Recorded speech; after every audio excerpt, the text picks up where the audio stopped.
Robby, what's on your radar? Well, last week, the prosecution rested in a Chicago court case of significant public interest, the trial of Jussie Smollett, a former actor on the show Empire who's accused of faking a hate crime with himself as the victim.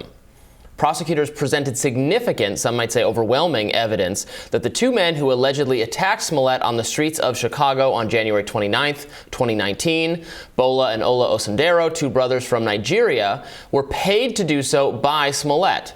At the trial last week, the prosecution showed the jury a video that purportedly depicts Smollett and the Osunderos practicing the fake hate crime the day before. They called it a dry run and met up the day before the attack to coordinate it. Smollett apparently expected a surveillance camera to record the actual attack, and when police told him afterward that the camera had not been working, he was furious.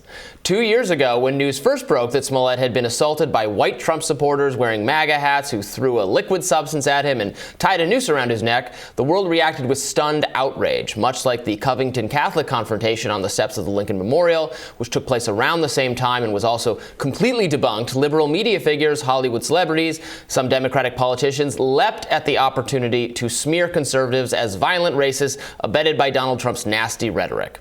Kamala Harris, of all people, called it an attempted modern-day lynching and demanded that the nation confront this hate. As a gay black man, Smollett was held up as yet another victim of the casual cruelty unleashed on minorities by the Trump administration. I don't know what to make of all this, because when the news came out, a lot of people, myself included, were horrified. Absolutely. Just the circumstances and the way he told the story and what he said happened to him sort of fit in with not a narrative, but a reality for a lot of people in this country since President Trump was inaugurated, that there is an atmosphere of menace and an atmosphere of hate around the country that made it possible for people to either readily believe or want to believe Jussie Smollett. Narrative, reality, same difference. For my part, I was quite skeptical from the beginning, as were many other journalists, by the way, not just me, by no stretch of the imagination. We've all reported on hate crimes and hoaxes in the past, and we find there's actually a lot of them.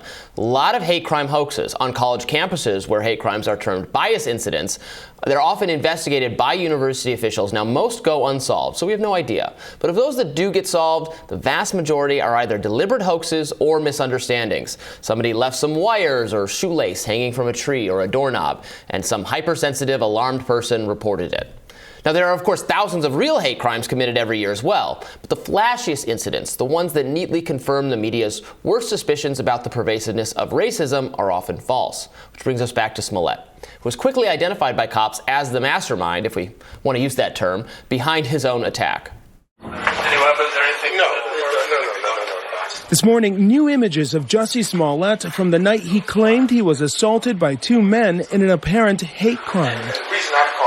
Police body cam video capturing the embattled actor at his apartment, still wearing the noose he says his attackers put around his neck. You want to take it off or anything? Yeah, I do. I just want to see that. The video, part of some nearly 70 hours of surveillance, body cam footage, investigative records, and other images made public by the Chicago Police Department, authorities blurring faces. The alleged assault happening this past January, early in the morning after Smollett headed back to his apartment. The alleged attackers, now known to be these two brothers, who police say can be seen in a cab, allegedly heading to meet Smollett. Going more towards the light. And later seen walking down the street in this video. The supposed incident itself not captured on tape. Cops apparently became suspicious when Smollett didn't want to provide them cell phone records and things of that nature to help with their investigation. They quickly came to believe that he paid the Osunderos, I believe it was $3,500, to rough him up and frame Trump supporters in order to make Smollett look more sympathetic and gain attention. Smollett initially caught a huge break when the prosecutor unexpectedly dropped all charges. It was on March 26, 2019. Smollett was only expected to perform 16 hours of community service and forfeit a $10,000 bond. How did Smollett get himself such a great deal? Well, it helps to have powerful friends in your corner. As I reported when it happened, Kim Foxx, the state attorney who cooked up the deal, had, quote, been in contact with supporters and relatives of Smollett, including Tina Chen, a former aide to First Lady Michelle Obama. The relative and Foxx ostensibly discussed getting the Chicago police to turn the entire matter over to the FBI, which Foxx attempted in vain to make happen. Fox was supposed to recuse herself and filed paperwork to do so, but then she didn't. She even stated publicly that there was plenty of evidence to proceed to trial and have him convicted. I guess her heart just wasn't in it. Thankfully, the public outrage, including from Mayor Rahm Emanuel and Chicago's chief of police, who were understandably outraged that their time had been wasted on this, forced authorities to reconsider. A special prosecutor got involved, and now Smollett faces 6 charges of disorderly conduct, class 4 felonies, for making various false reports to police. The Osendero brothers took the stand last week and confirmed that Jussie Smollett hired them to beat him up. They had worked as extras on Empire, and Smollett was friendly with them. They exercised together, they hung out, and they allegedly procured drugs for Smollett. Under cross-examination, the defense tried to argue that one or both of the brothers harbored anti-gay animus, which the witness vehemently denied. The defense also suggested one of the brothers might have been romantically involved with Smollett, but they denied that as well.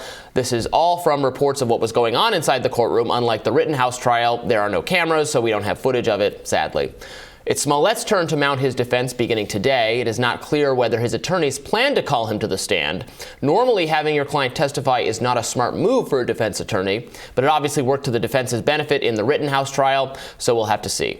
Smollett obviously deserves the opportunity to tell his side of the story, and the jury should not convict him unless they are satisfied beyond a reasonable doubt that he lied about what happened.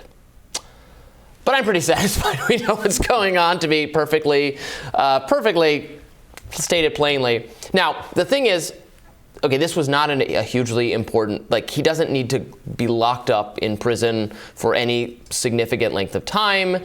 His crime is making a false report to the police. That is illegal. That ought to be illegal. It ought to be punished.